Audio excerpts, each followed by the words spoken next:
Hello student, welcome back to मैटिज़ 24/7। This is Anita Sharma, your history mentor. Student, आज की इस वीडियो में हम बात करने वाले हैं, समझने वाले हैं हमारी क्लास 11th की हिस्ट्री का चैप्टर 6, जिसका नाम है द थ्री ऑर्डर्स।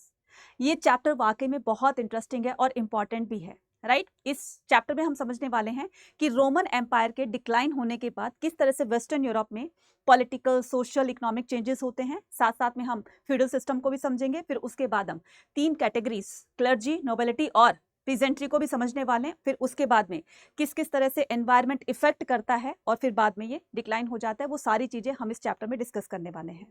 इससे पहले, स्टार्ट करने से पहले, जो भी बच्चे चैनल पर नए हैं, चैनल को सब्सक्राइब जरूर कीजिएगा, बेल आइकन प्रेस कीजिएगा, ताकि जब जब हमारी वीडियो आए तब तक आपको नोटिफिकेशन मिल जाए और आप पढ़ने के लिए बिल्कुल रेडी हो जाए। ठीक है, चलिए स्टार्ट करते हैं द थ्री ऑर्डर्स। तो थ्री ऑर्डर्स में तो फ्यूडलिज्म समझने से पहले हमें क्या करना है, फ्यूडलिज्म समझने से पहले हमें थोड़ा सा इसका बेस क्लियर करना है।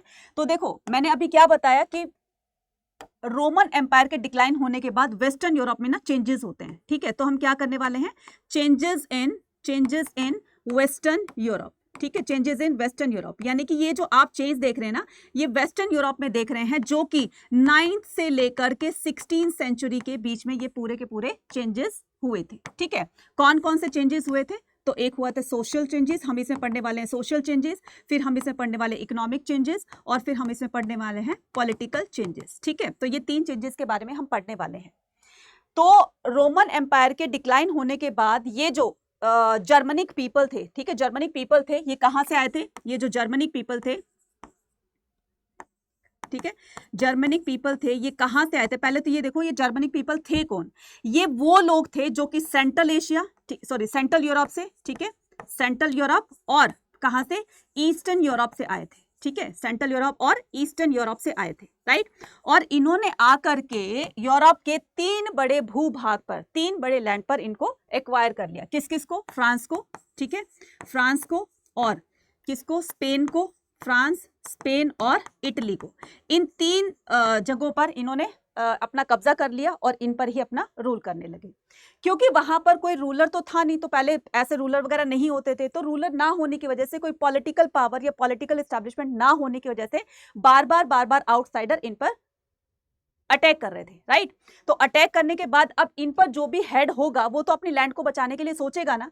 तो अपनी लैंड को बचाने के लिए, अपने एरिया को बचाने के लिए वो कुछ ना कुछ तो आगे अपनी क्रिएटिविटी का मतलब है कि अपनी सोच यहाँ पर लगाएगा, किस तरह से मैं अपनी लैंड को बचा सकता हूँ।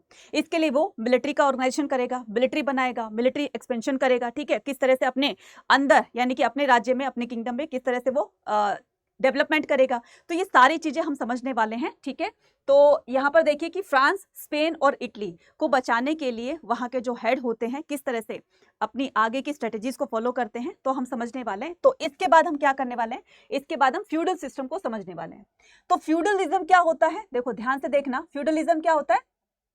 फ्यूडलिज्म होता है the three orders are the social categories. अब इसमें 3 ऑर्डर्स को समझने से पहले आपको यह समझना है कि ये 3 ऑर्डर्स थे क्या। ये एक सोशल कैटेगरीज थी। सोशल कैटेगरीज कब बनती हैं? वेस्टर्न यूरोप की बात हो रही है, ठीक है।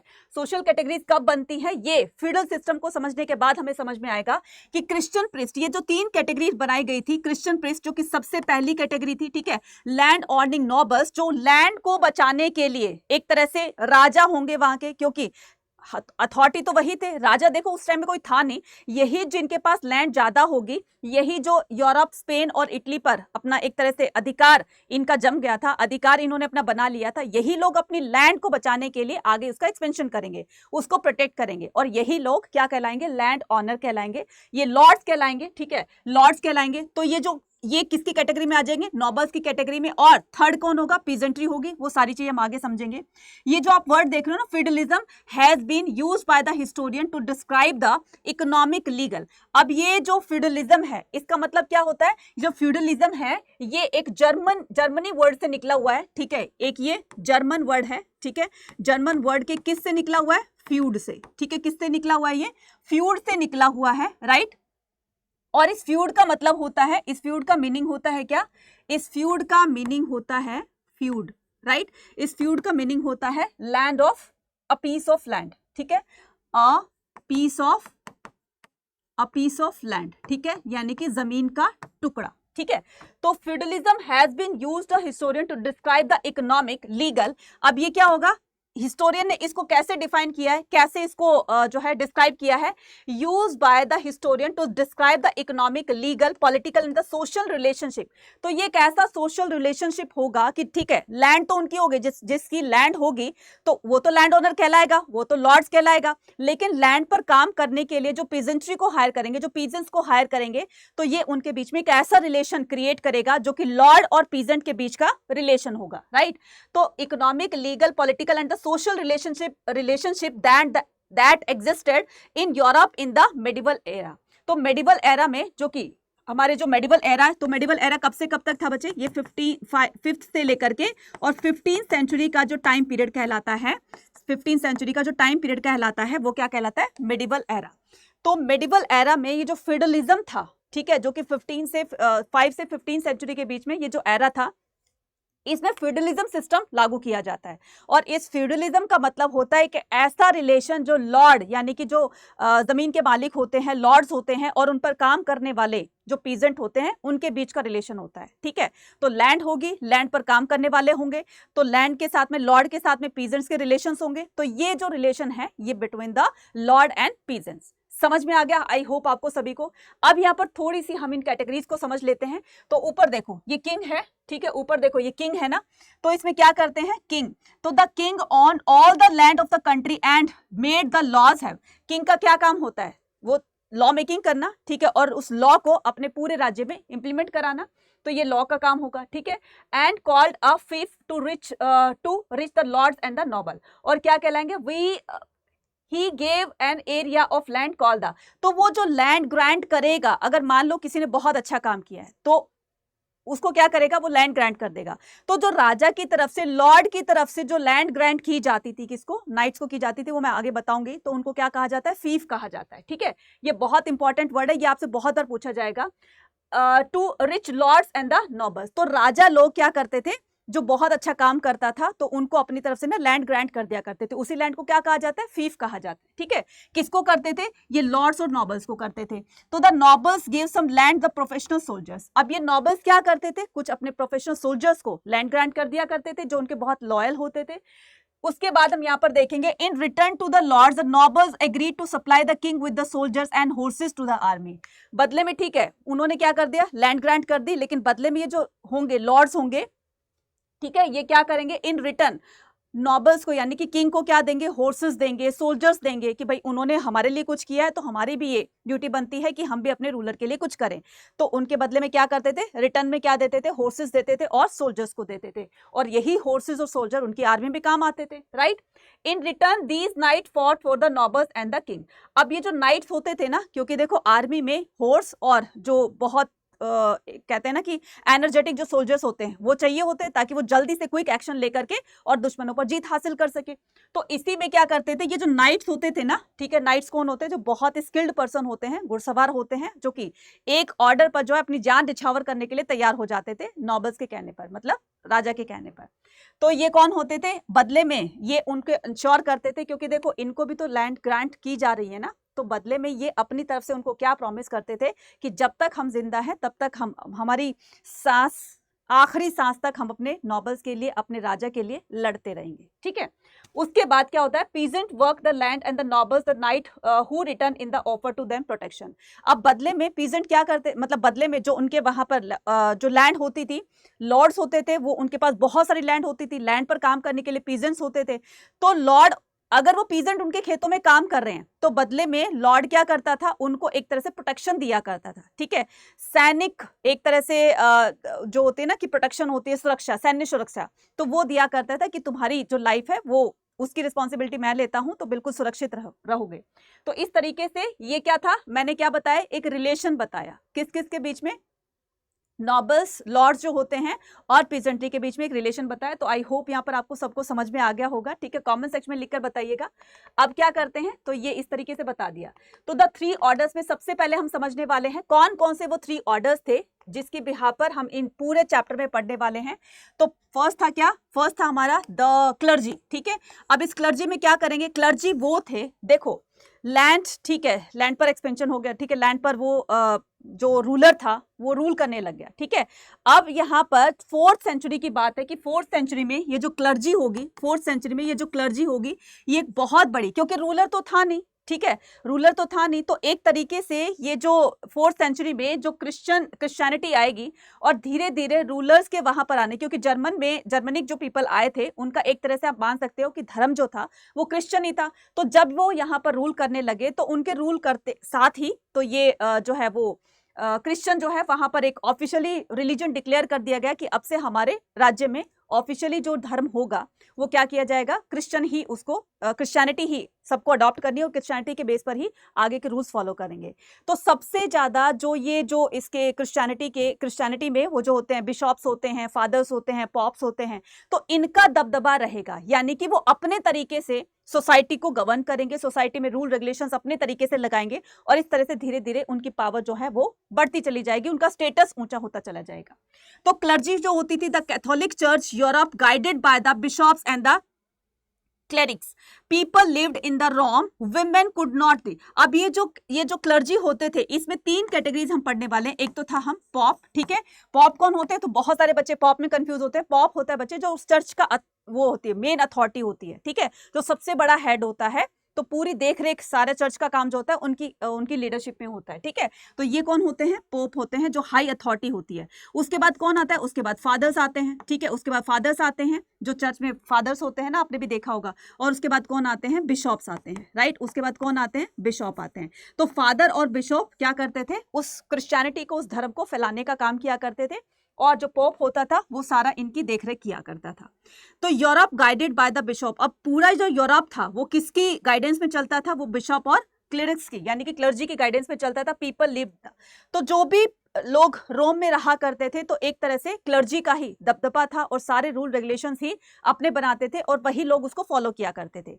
कोई राजा तो था नहीं उस टाइम में, कोई पर्टिकुलर रूल तो बना नहीं था, तो ये आएंगे आगे और ये अपने तरीके से ही रूल रेगुलेशंस बनाएंगे और लोगों को कहेंगे कि तुम्हें इनको फॉलो करना है। इन्होंने ये भी कहा कि जो फादर्स होते हैं, ठीक है, पॉप होते हैं, उन्होंने ये कहा कि एक उन्होंने कंसेप्ट दिया था कि जो हमारी जो सन है ना वो पृथ्वी के चारों तरफ घूमता है, ठीक है, वो अर्थ के चारों तरफ घूमता है, लेकिन बाद में जब साइंटिफिक तरीके से, क्योंकि उन्होंने जो एक बार जो बोल दिया वही पत्थर की लकीर होती थी, तो एक तरह से वो धार्मिक चीजों को ना लोगों की लाइफ से रिलेट करके ही आगे चलाते थे कि धर्म देखो ये कहता है, तो उनको ना अपने आप को समझते थे कि उनको बहुत ज्यादा नॉलेज है, साइंस की भी बहुत ज्यादा नॉलेज है। इसीलिए उन्होंने क्या कंसेप्ट दिया कि जो हमारी अर्थ के चारों तरफ जो सूर्य होता है, तो हमारी अर्थ जो है वो सेंटर है और सूरज उसके चारों तरफ चक्कर लगाता है। लेकिन बाद में जब साइंटिफिक तरीके से इस पर रिसर्च की जाएगी, ठीक है, और सबसे पहले रिसर्च करने वाला कौन होगा, बहुत बहुत पूछा जाता है, तो कमेंट सेक्शन में लिखकर बताइएगा वो कौन सा साइंटिस्ट था या कौन सा वो फिलोसफर था जिन्होंने इनकी बात को झूठा साबित किया, ठीक है, कौन थे वो, ब्लॉक करके मैं बता देती हूँ, एक थे, हिंट दे देती हूँ ब्लॉक करके, तो कमेंट सेक्शन में मुझे लिखकर बताइएगा। Women could not become the priest, ठीक है, विमेन को यहाँ पर रिस्ट्रिक्ट किया गया था कि वो प्रिस्ट नहीं बन सकती है। Monk, the church and the society, monk कौन होते थे, the church and the society. देखो जैसे मिशनरीज होती है ना, मिशनरीज वो होती हैं जो कि जो लोग धर्म को प्रोपोगेट करते हैं, रिलीजन को प्रोपोगेट करते हैं, ठीक है, बाकी जो ऑर्डिनरी पीपल होते हैं उनसे थोड़ी धार्मिक उनकी जो सोच होती है वो उनसे ज्यादा होती है और बिशॉप्स वगैरह से कम होती है। और जो इस संसारिक यानी कि जो भी इस दुनिया में मोह माया होती है ना वो उससे परे होते हैं, तो अलग जाकर वो रहने लग जाते हैं, ठीक है, उनको कहा जाता है मिशनरीज, राइट। अब दूसरा क्या करेंगे, फर्स्ट ऑर्डर में हमने पढ़ लिया क्लर्जी को, ठीक है, जिसमें फादर, बिशॉप्स और पॉप आते हैं। नेक्स्ट हम बात करेंगे किसकी, सेकंड कैटेगरी की, जो कि नॉबल्स होगी। Vessels of the king and the, ये वेसल्स कौन होते हैं, ये किंग के जो नॉबल्स होंगे, उनके रिलेटिव्स होंगे, उनके जो भी वेल विशर्स होंगे, ये सारे के सारे इसमें आ जाएंगे। They enjoy the privilege status, तो ये अपनी जो इनके पास पावर थी ना उनका भरपूर यूज करते थे, ठीक है, और अपनी लाइफ को बहुत ही लग्जूरियस तरीके से स्पेंड किया करते थे। इनके ऊपर कोई भी किसी तरह का कोई बर्डन नहीं होता था। Absolute control over the property, तो प्रॉपर्टी पर एब्सोल्यूट कंट्रोल होता था। लैंड पर जो एक तरीके से राइट होता था ना, मोनोपोली होती थी, वो इन्हीं की होती थी, नॉबल्स की। कुड रेज द ट्रूप्स, और इनकी छोटी छोटी क्या होती थी, आर्मी भी होती थी, ठीक है, रख सकते थे वो। Even coins has own money, और उनके अपने जो है वो मनी भी होती थी कॉइन्स के रूप में। नेक्स्ट आता है हमारा थर्ड ऑर्डर द पीजेंट्स, ठीक है, ये बहुत सफर करते थे, जो एक ज्यादातर चीजें जो सफर करने वाली होती थी ना वो ये ज्यादा करते थे। Free peasant and the serves, ठीक है, दो तरह के यहाँ पर वो बताए गए हैं, पीजेंट बताए गए। एक तो वो थे फ्री पीजेंट जो अपने मर्जी से कोई भी क्रॉपिंग किया, कल्टीवेशन कर लेते थे, कोई भी फसल उगा लेते थे। और एक थे कौन, सर्फ, जो कि दूसरों के खेतों में जाकर के काम किया करते थे, लॉर्ड्स के खेतों में जाकर के, और एक तरह से उनको ना रिस्ट्रिक्ट करके रखा जाता था, उनको बॉन्ड करके रखा जाता था, एज अ स्लेव आप कह सकते हो, ठीक है। एक तो फ्री पीजेंट थे जो अपनी मर्जी से काम कर सकते थे, ठीक है। दूसरा ये क्या था, बॉन्डेड लेबर थे, जिनको बॉन्डेड लेबर का मतलब होता है कि उनको बाउंड कर दिया गया था कि तुम्हें बस यही काम करना है जो लॉर्ड्स ने कहा है। नेक्स्ट आता है serf cultivated the plots of the land but these belong to the lord. Serfs कौन होते थे, serf cultivated plots of the land. तो ये जो वो सर्फ होते थे जो कि लॉर्ड्स के पास बहुत सारी जमीन होती थी और उन पर काम किया करते थे और वहीं पर ही रहा करते थे, ठीक है। उनको क्या कहा जाता था, मैं आगे बताऊंगी उनको, ठीक है। मीनार कहा जाता था, बिलोंग टू द लॉर्ड। और ये जो उनकी लॉर्ड्स की लैंड होती थी ना, वहीं पर उन्हीं के खेतों में काम किया करते थे और वहीं पर उनका रेजिडेंशियल एरिया था, ठीक है, वहीं पर रहा करते थे। तो लॉर्ड जो है वो पूरा दिन उनसे काम करवाया करता था। तो वो जो पर्टिकुलर जो एरिया होता है उसको क्या कहा जाता है, मीनार कहा जाता है, वहीं पर ही लॉर्ड रहता था, ठीक है। नेक्स्ट हम मूव ऑन करते हैं तो the first order the clergy. अब हम यहाँ पर वन बाय वन एक एक चीजों को, एक एक कैटेगरी को ध्यान से समझते हुए चलेंगे। तो church was powerful institution, church जो था एक बहुत ही पावरफुल इंस्टीट्यूशन था, मतलब इससे ऊपर कोई भी ऐसा इंस्टीट्यूशन नहीं था। तो the pope of the head of the Catholic church, जो पॉप होता था वो चर्च का हेड होता था। Lived in the Rome, bishops were the religious nobility, और बिशॉप्स और फादर होते थे ये क्रिश्चियनिटी को प्रोपोगेट करने का काम किया करते थे, फैलाने का काम किया करते थे। The church play a major role in influencing in the medieval European society. तो अगर मैं बात करूं मेडिवल पीरियड की, तो 5th से लेकर 15th सेंचुरी जो कि मैंने अभी बताया था, तो ये मेडिवल पीरियड कहलाता है, ठीक है। ये क्या कहलाता है, मेडिवल पीरियड कहता है। तो इस दौरान चर्च का एक बहुत ही ज्यादा सबसे हाई स्टेटस होता था और इन्हीं का ही सोसाइटी पर दबदबा था। दे कलेक्टेड द टेथ, वो दो तरह के वो लेते थे, टैक्स लेते थे। देखो वो जहां पर रहते थे ना, तो लोग भी आसपास में रहते थे, और वीक वंस अ वीक जो है, जैसे संडे को छुट्टी होती थी सबकी, तो क्या करते थे, एक कलेक्टिवली एक असेंबली रखी जाती थी जो सारे मिलकर चर्च में जाया करते थे। क्यों, क्योंकि वहां पर उस टाइम में जिनकी सारी छुट्टी होती थी, लोग ज्यादा वहां पर चर्च में गैदर होते थे, इकट्ठे होते थे, और जो बिशॉप्स होते, फादर होते हैं, वो रिलीजियसली उनको बातें बताया करते थे, प्रीच दिया करते थे, उनको उपदेश दिया करते थे, उनकी धार्मिक बातें सुनने के लिए लोग वहां पर असेंबल होते थे, ठीक है। तो church ceremony occupied the several formal the feudal custom. Some Christian chose to live isolated in the abbey. कुछ लोग जो है वो अपने आप को आइसोलेट रखते थे, यानी कि बिल्कुल जो जहां पर ऑर्डिनरी पीपल रहा करते थे उनसे बिल्कुल अलग रहा करते थे, क्योंकि ये ना तो बहुत ज्यादा मतलब एक रिलीजियसली उनके साथ रहा करते थे और ना ही ऑर्डिनरी पर्सन पीपल के साथ रहा करते थे, तो अलग ही उनका एरिया था और अलग ही रहा करते थे। तो ये थे तो रिलीजियस माइंडेड, ठीक है, थे तो रिलीजियस माइंडेड, जिनको अबे कहा जाता था। और अबे का मतलब होता है डिराइव्ड फ्रॉम द सीरियाइक अब्बा, और ये सीरियाइक वर्ड है जिसको कहा जाता है अब्बा, और अब्बा का मीनिंग क्या होता है, फादर, ठीक है, आपने सुना होगा ना अब्बा, राइट। तो मीनिंग दैट फादर एंड अबे was governed bye and the Abbott और द अब्बेस, और ये क्या करता था, सोसाइटी को गवर्न किया करते थे, अच्छी अच्छी बातें लोगों को बताते थे और लोग इनसे इन्फ्लुएंस हो जाते थे। नेक्स्ट अब बात करते हैं किसकी, सेकंड ऑर्डर की, ठीक है। तो सेकंड ऑर्डर में क्या करने वाले हैं, the word feudalism is derived from the, तो फिर से एक बार हम इस फ्यूडलिज्म को समझ लेते हैं। तो फ्यूडलिज्म का मतलब होता है piece of land. Feudalism was division of the society initially developed in the medieval France. तो France, then in England and southern Italy. It was a kind of, मैंने बताया ना किस तरह से वेस्टर्न जो है यूरोप में चेंजेस हो रहे हैं। तो ये जो जर्मनिक पीपल थे, इन्होंने स्पेन, फ्रांस और इटली को कैप्चर कर लिया था और यहाँ पर इन्होंने अपनी रूलिंग स्टार्ट कर दी थी। Then the nobility had a privileged role in the social process with the absolute control. अब जो वहां के, मैंने कहा ना स्टार्टिंग में बताया था कि वो अपनी लैंड को बचाने के लिए अब लोगों से, मतलब जो अटैकर्स थे उनसे लड़ाई वगैरह करेंगे, अपनी लैंड को प्रोटेक्ट करेंगे, और यही जाकर लोग क्या बन जाएंगे, राजा बन जाएंगे, रूलर बन जाएंगे। तो इनकी जो प्रिविलेज थी वो बहुत ज्यादा थी, और इनकी प्रिविलेज के साथ ही, क्योंकि ये फादर्स वगैरह को बहुत ज्यादा एक इंपॉर्टेंस दिया करते थे, और फादर्स जो फर्स्ट कैटेगरी थी क्लर्जी वाली, और ये जो नोबिलिटी वाली थी, राइट। तो ये दोनों कैटेगरी कि आपस में बहुत ज़्यादा गुडविल थी, क्योंकि फादर को इतनी हाई सोसाइटी पर रखना या क्लर्जी को इतनी हाई स्टेटस पर रखना ये सिर्फ राजा की बदौलत ही थे, क्योंकि जब राजा उनकी गाइडेंस में चल रहा है तो जाहिर सी बात है कि उनके रिलेशंस बहुत अच्छे होंगे। तो इस तरीके से दे रेज द ट्रूप, और वो अपनी आर्मी भी रखते थे, दे कॉल्ड द। अब ये जो रेज ट्रूप होती है इसको क्या कहा जाता है, फ्यूडल लेविसेस कहा जाता है, लिवाइसेस कहा जाता है, राइट। तो फ्यूडल जो लिवाइसेस होंगे वो उनको क्या कहा जाता है, रेज ट्रूप, यानी कि जो आर्मी रखेंगे उनको। The king of the France was link to his people through the system the vassalage. ठीक है, तो ये जो फ्रांस का जो रूलर होगा, the king of France was linked to his people through the system of the vassalage. तो ये क्या करेंगे, जो राजा को सपोर्ट करेगा, जो राजा के वेल विशर्स होंगे, तो राजा उन्हीं की हेल्प करेगा। जैसे अभी मैंने बताया ना कि जो क्लर्जी होता है वो राजा की बहुत ज्यादा, मतलब एक तरह से उनका जो बॉन्डिंग थी, रिलेशन था, वो बहुत ज्यादा था। तो वो उनकी सुना करते थे, वो उनकी सुना करते थे, उनसे उनको फायदा होता था, उनसे फायदा होता था। ठीक है, तो क्या करते थे, the king was accepted the seigneur that is lord. अब इसको क्या कहा जाता है, सिग्नर को कहा जाता है Lord. The nobility lived a manner houses. मैंने क्या कहा अभी थोड़ी देर पहले बताया ना कि वो लॉर्ड जो होते थे वो मैनर हाउसेस में होते थे। मैनर हाउस कौन से होते थे, वो लैंड होती थी, बहुत बड़ा लैंड एरिया उनके पास होता था, वहीं पर रहा करते थे, क्योंकि ये जो मैनर होता है एक बहुत ही फर्टाइल लैंड होती थी, जिसकी उपजाऊ शक्ति बहुत अच्छी होती थी, एग्रीकल्चर करते थे, उसका प्रोडक्शन बहुत अच्छा निकलता था। तो इन्होंने अपना सेटलमेंट लॉर्ड्स ने वहीं पर कर लिया, और वहां पर बाहर से पीजेंट्स को हायर किया करते थे, और उस पर्टिकुलर एरिया में ही वो लोग रहा करते थे, वहीं पर काम करते थे, वहीं पर रहा करते थे। तो एक तरह से देखते हो ना कि लॉर्ड का डंडा रहता था उनके ऊपर, तो लॉर्ड 24 घंटे उनके ऊपर रहता था, तो वो डर के मारे काम किया करते थे, राइट। उनकी हालत जो थी बहुत ज्यादा बदतर होती रहती थी, क्योंकि वो बोल तो सकते नहीं थे कुछ, और अगर काम नहीं किया तो लॉर्ड बहुत ज्यादा उनको पनिश किया करता था, राइट।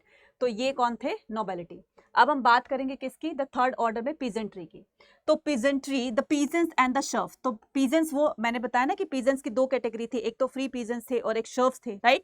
तो peasants and the serf were the two kinds of the cultivator in the medieval Europe, right.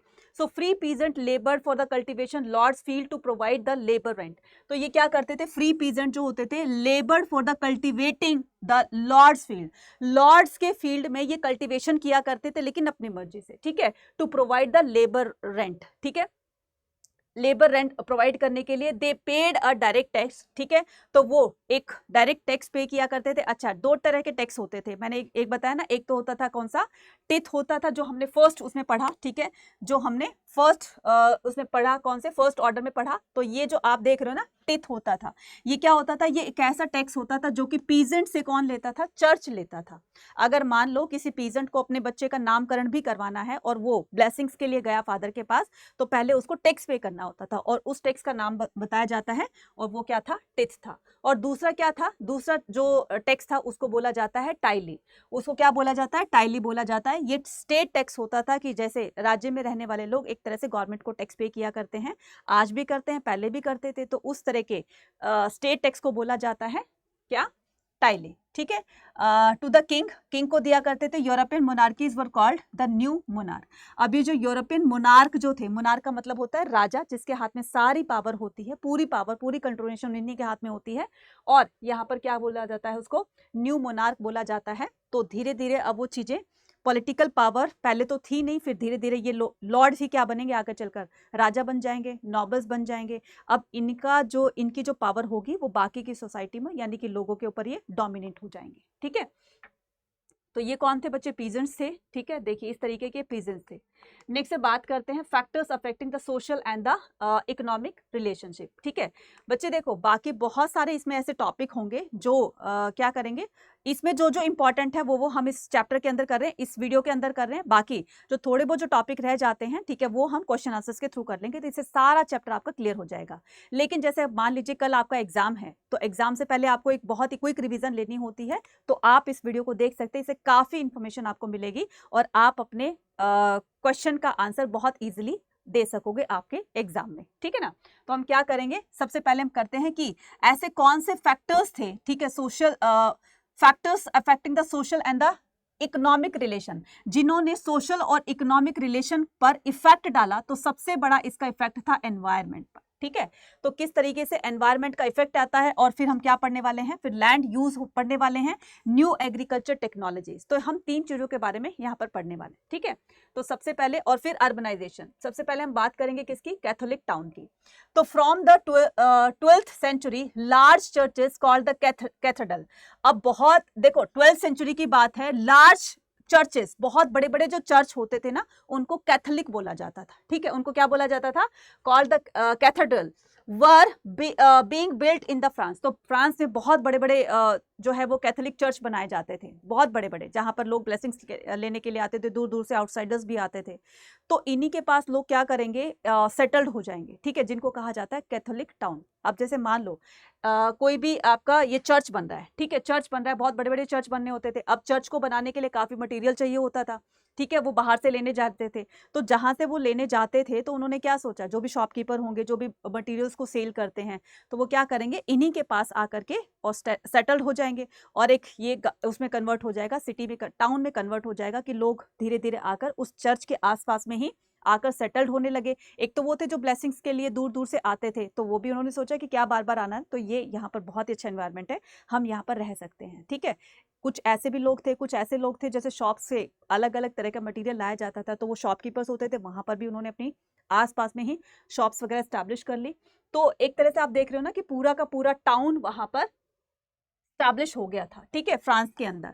These belonged to the monasteries, और ये क्या करेंगे, मोनेस्ट्रीज से बिलोंग होंगे। यानी कि मोनेस्ट्रीज, मैंने अभी आपको बताया कि उसमें वो लोग रहेंगे जो नॉर्मल पीपल से थोड़ा से अलग होंगे, धार्मिक विचारों के होंगे, लेकिन वो चर्च वगैरह में भी नहीं रहते थे। तो जो जिनके अलग ही विचार थे, वो अलग ही एरिया में रहते थे, जिनको मोनेस्ट्रीज कहा जाता है। जैसे आपने देखा होगा ना कि बौद्धिज्म में जो मॉन्क्स वगैरह होते थे, तो वो नॉर्मल सोसाइटी में नहीं रहते थे, जो जहाँ पर लोग नॉर्मल लोग रहा करते थे वहाँ नहीं रहते थे, जाकर किसी संघ में रहते थे, या फिर बहुत ही दीन दुनिया से परे रहते थे। तो उनका एक अलग ही जो है वो एरिया बनाया जाता था, जिनको संघ कहा जाता था। सेम ऐसे क्या होती थी, मोनेस्ट्रीज होती थी।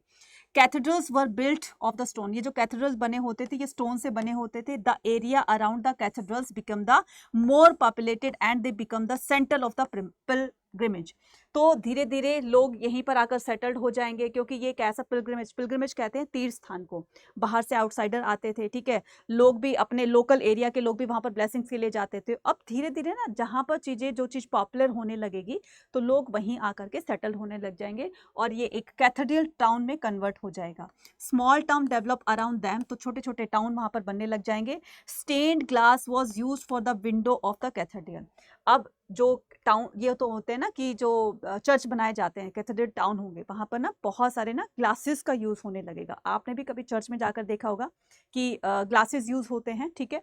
तो glasses was use for the window, तो इनमें जो कैथेड्रल टाउन होगा उनमें, और जो चर्च वगैरह बड़े बड़े चर्च बनाए जाते हैं, उनमें ग्लासेस को यूज किया जाएगा फॉर द विंडो के रूप में ऑफ द कैथेड्रल्स, राइट। तो कैथेड्रल्स उन्हीं को कहेंगे जहां पर ये टाउन बनने लगेगा और जहां पर चर्चेस वगैरह बनेंगे, ठीक है।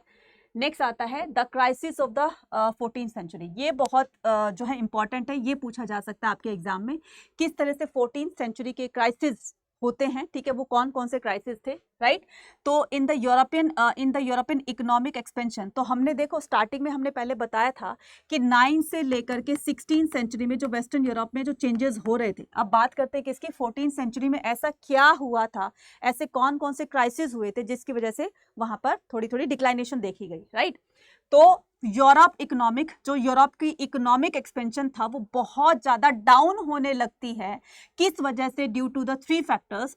फर्स्ट है आपका northern Europe by the end of the 13th century. तो 13th सेंचुरी के एंड में नॉर्थ यूरोप में warm summers of the previous 300 years, तो जो वार्म था यानी कि जो गर्मी थी वो बहुत तेजी से बढ़ने लगती है, और जब गर्मी बढ़ेगी, टेम्परेचर हाई होगा, तो आपको भी पता है कि रिवर्स वगैरह होती हैं, उनका वाटर लेवल बहुत कम हो जाता है, ठीक है।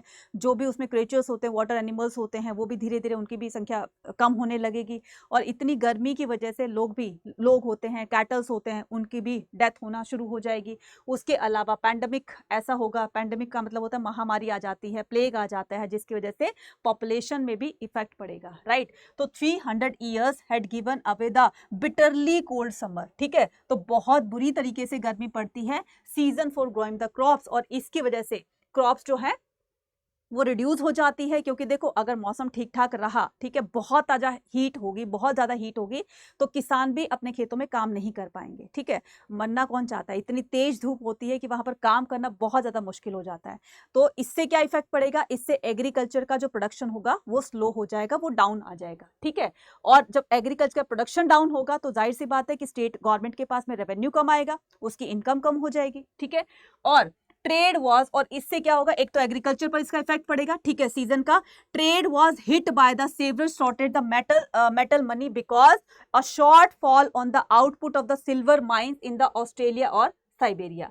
अब ट्रेड पर भी इफेक्ट पड़ेगा, किसकी वजह से, कि सिल्वर माइंस में सिल्वर कम होने लगी थी, जिस वजह से ट्रेड पर भी इफेक्ट पड़ेगा।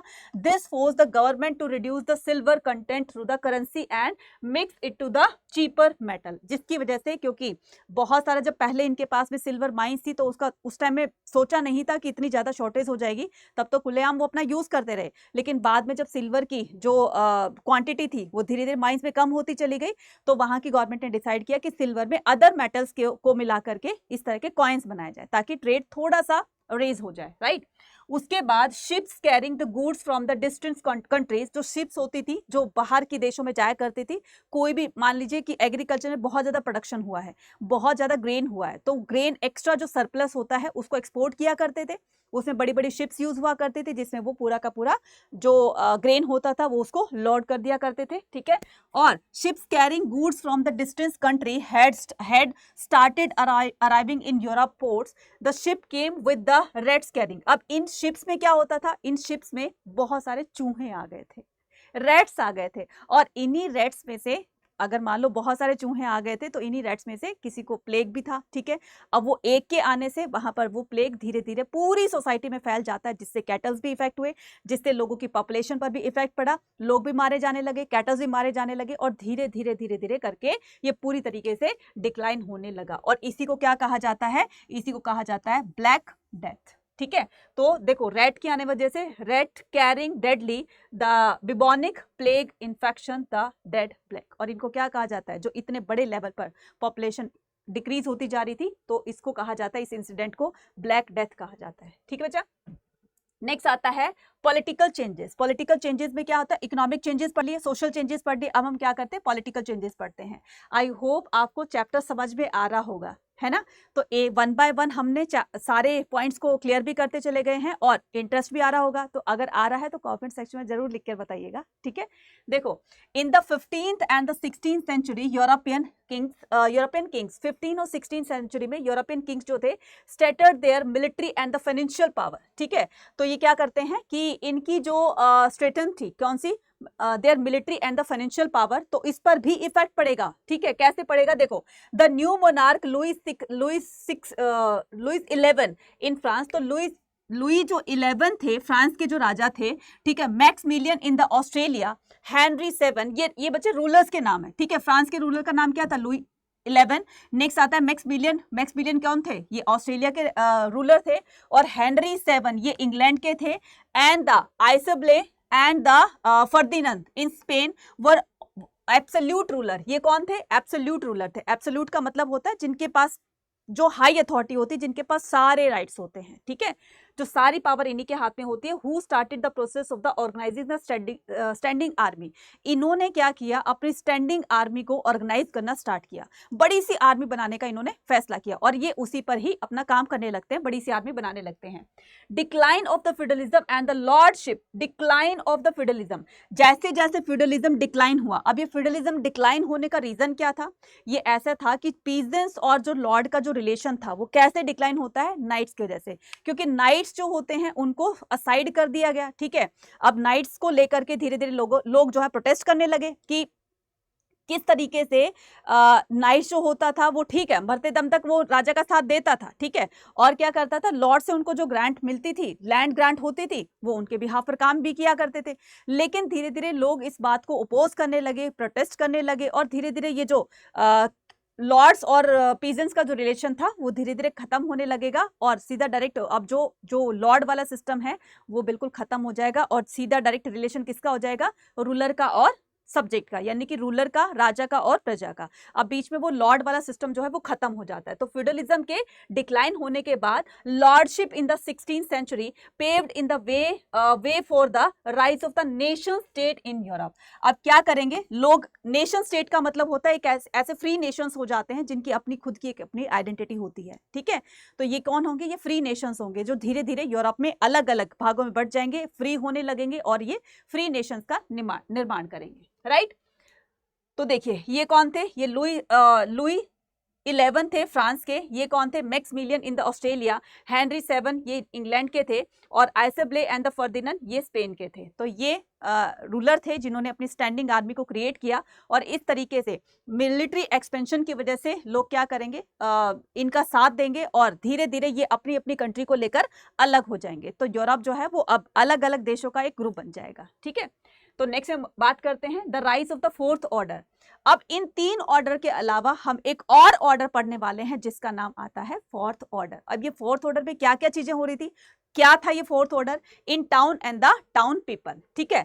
तो new town and the town people, तो एक नए टाउन का निर्माण होगा और इसमें नए नए लोग रहेंगे। इसमें कौन लोग रहेंगे जो इस फोर्थ कैटेगरी का, फोर्थ ऑर्डर का जो है निर्माण करेंगे, कौन थे वो, expansion in the agriculture was अकम्पेड by the growth in the 3 related areas. Expansion in the agriculture, तो जैसे जैसे एग्रीकल्चर का एक्सपेंशन होगा, एक्सपेंशन मतलब उसकी मात्रा बढ़ेगी, उसकी क्वांटिटी बढ़ेगी, बहुत अच्छा एग्रीकल्चर होगा, तो was अकम्पेड by the growth in the 3 related area population. अब एग्रीकल्चर अच्छा होगा, जहां पर जिसकी लैंड, जिस एरिया की लैंड फर्टाइल होगी, एग्रीकल्चर प्रोडक्शन अच्छा होगा, तो लोग वहां पर आकर सेटल्ड हो जाएंगे क्योंकि वहां पर उनको काम मिल रहा है, काम के उनको पैसे मिल रहे हैं, तो धीरे धीरे पॉपुलेशन वहां पर इंक्रीज हो जाएगी, फर्स्ट फैक्टर, ठीक है।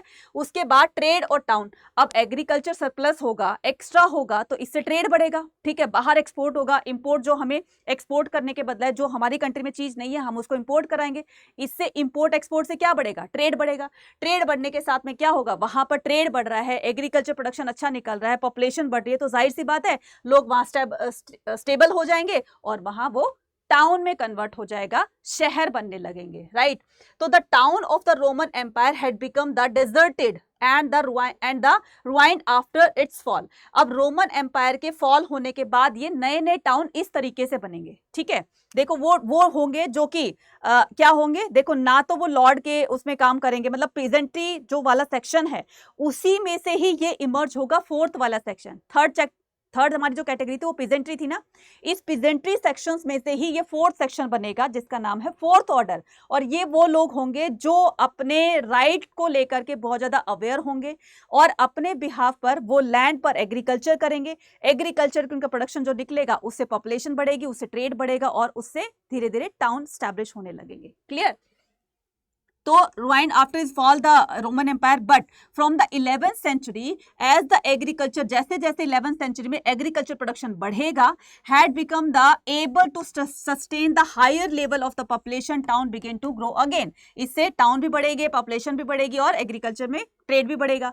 Town offered the prospect the paid work and freedom from the lords control। अब ये जो टाउन बनेंगे ना, जो टाउन में लोग रहेंगे, अब वो लॉर्ड्स के उसमें काम नहीं करेंगे, लॉर्ड्स के खेतों में काम नहीं करेंगे, अब उनके अपने लैंड पर वो काम करेंगे। तो टाउन्स ऑफर द, ये टाउन क्या करेंगे, जो इस टाउन में रहेंगे, the prospect of the paid work, तो जो काम करेंगे, जो लॉर्ड नहीं देते थे उनको, अब उनके काम के उनको पे किया जाएगा, ठीक है। And freedom from the lords control, और वो अब लॉर्ड के कंट्रोल से फ्री होने लगेंगे, राइट। एक तो फ्री होकर जो काम किया जाता है ना उसमें उनको इंटरेस्ट भी आता है, उनको फायदा भी होता है, लेकिन अगर किसी की बाउंडेशन में उसमें इंटरेस्ट नहीं आता और ना ही फिर वो सक्सेसफुल होता है। तो जब ये लॉर्ड से फ्री होकर के अपने खेतों में काम करेंगे तो वो इंटरेस्टिंगली करेंगे, मेहनत ज्यादा करेंगे तो प्रोडक्शन ज्यादा निकलेगा। For the young people from the peasant families the bigger town had the population of about the, अब ये जो बड़े बड़े टाउन होंगे ना उसमें कम से कम आप देख रहे हो ना कि करीब करीब 30,000 लोग जो है उनकी पॉपुलेशन होगी वहां पर। They could be said to have form the fourth order, और इसी तरह के लोगों को क्या कहा जाएगा, फोर्थ ऑर्डर कहा जाएगा। पीजेंट्री से निकल के ही ये फोर्थ ऑर्डर बनेगा। जो यंग पीपल होंगे, ठीक है, वही लोग क्या करेंगे, फ्रॉम द पीजेंट फैमिली, मैंने कहा ना कि थर्ड ऑर्डर पीजेंट्री थी, उन्हीं की फैमिली से ही लोग, यंग जो पीपल होंगे वो अपना एक अलग ही टाउन बनाएंगे जिसमें फ्री होकर वो काम करेंगे, और इसी को कहा जाता है फोर्थ ऑर्डर, राइट। तो आई होप आपको सारी चीज़ें समझ में आ गई होगी, ठीक है। और बाकी जो चीज़ें छोटी छोटी रह गई वो हम क्वेश्चन आंसर्स के थ्रू उसको कंप्लीट कर लेंगे, ठीक है। तो क्या करना है आपको, कमेंट सेक्शन में लिखकर बताना है कि आपको वीडियो कैसी लगी। मिलते हैं अपनी नेक्स्ट वीडियो में। Till then take care, bye bye. Channel को सब्सक्राइब जरूर कीजिएगा।